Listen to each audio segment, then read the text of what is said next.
Meskipun di tahun depan belum ada pengumuman kapan dilaksanakan ujian ataupun pendaftarannya kapan, tapi banyak teman-teman yang menanyakan KKM-nya tahun depan berapa sih Mas? Dan kemungkinan besar berapa pesertanya di tahun depan. Nah, itu kalau pesertanya sendiri saya tidak tahu berapa yang akan mengikuti ujian jika di tahun depan ada ujian. KKM-nya sendiri sebenarnya saya juga tidak tahu karena belum adanya pendaftaran dan juga belum adanya informasi tentang kuota di tahun depan. Nah, kita kutip di tahun 2017, 2018 dan juga 2019. Berapa sih KKM-nya di tahun depan jika ada ujian IPS topik? Kita simak videonya setelah yang satu ini.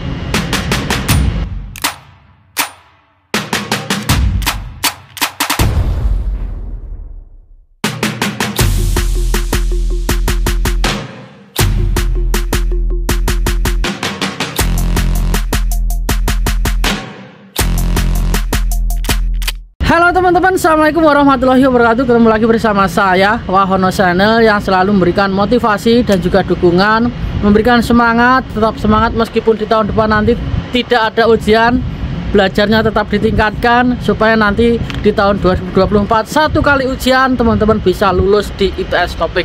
Karena IPS topik yang menentukan teman-teman bisa melamarkan diri bekerja di Korea. Meskipun BP2MI sendiri sudah mengatakan lulus ujian, di saat kita pengumuman lulus ujian itu di bawah pasti ada yang tulisan tebal berwarna hitam. Lulus ujian IPS topik belum dijamin bisa bekerja di Korea. Namun kita tetap optimis supaya kita tetap bisa bekerja di Korea.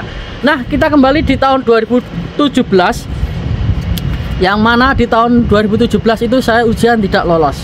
Nah, di tahun 2017 kemarin itu ini mohon maaf ya, sebelumnya untuk KKM di tahun 2024 ini hanya pendapat saya. Jika teman-teman setuju ya monggo, kalau teman-teman nggak setuju juga monggo.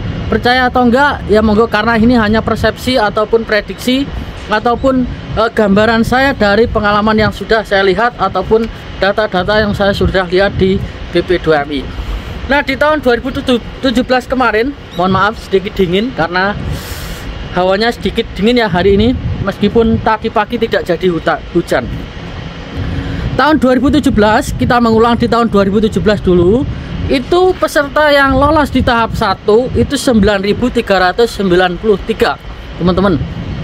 Dan sedangkan yang gagal di ujian tes skill ataupun tahap kedua itu 1641. Jadi teman-teman yang lolos ujian di tahun 2017 kemarin sejumlah 7.752. Kita lihat di tahun 2016 kemarin tidak ada ujian sama sekali, dan di tahun 2017 lolosnya ataupun teman-teman yang lolos ujian sejumlah 7.000 lebih ya, 7.752. Sedangkan di tahun 2018 karena COVID belum COVID ya, 2019 yang COVID ya, mohon maaf. Di tahun 2018 kemarin kuotanya cukup sangat sedikit. Informasi yang kita dapat ataupun informasi yang sebelum kita lulus ujian itu hanya kuotanya 700 teman-teman, dan ternyata ada penambahan kuota di tahun 2018. Di tahap 1 ataupun bahasa yang lolos ujian itu lulus ujian 1421, sedangkan kelulusan di tes skill ternyata ada penambahan 500 kuota. Jadi yang lolos di tes skill ataupun di tahap 1 dan tahap 2 di tahun 2018 sejumlah 1306 termasuk saya kemarin ya, dan nilai KKM-nya cukup sedikit. Mohon maaf, tadi di video ini bukan KKM ya, tapi kuota di tahun depan berapa ya. Kita lihat kuota di tahun depan berapa. Selanjutnya 2019 perikanan kuotanya 4.023 dan ditambah 10 orang pada waktu itu. Sedangkan manufaktur sendiri di tahun 2019 ada datanya 3.435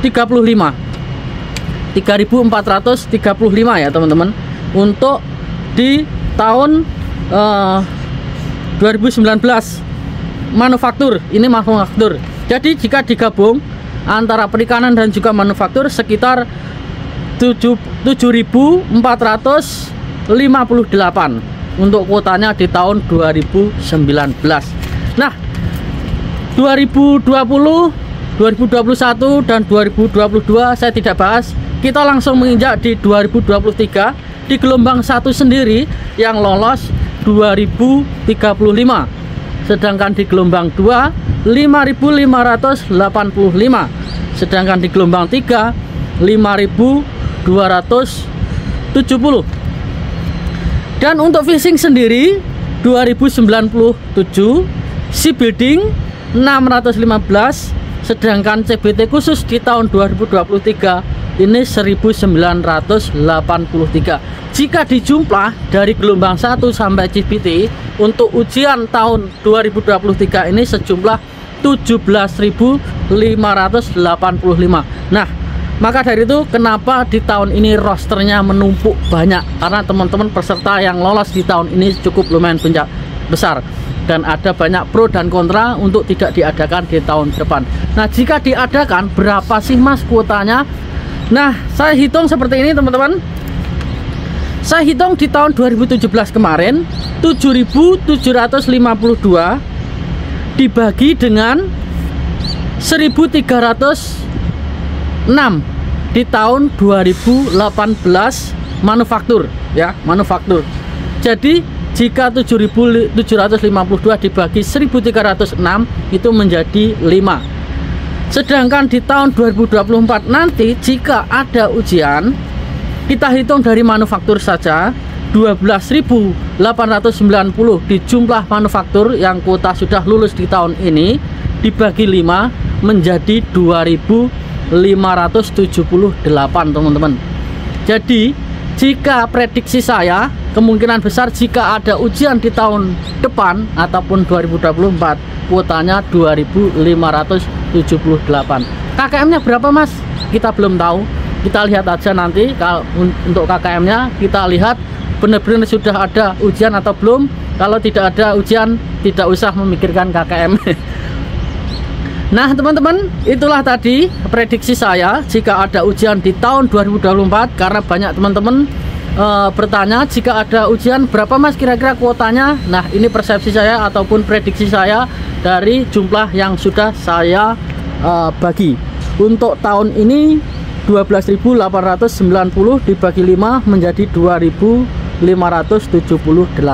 kuota ataupun 2.500-an ya, 2.500-an kuota yang akan diturunkan di tahun 2024 jika ada ujian ITS Topik.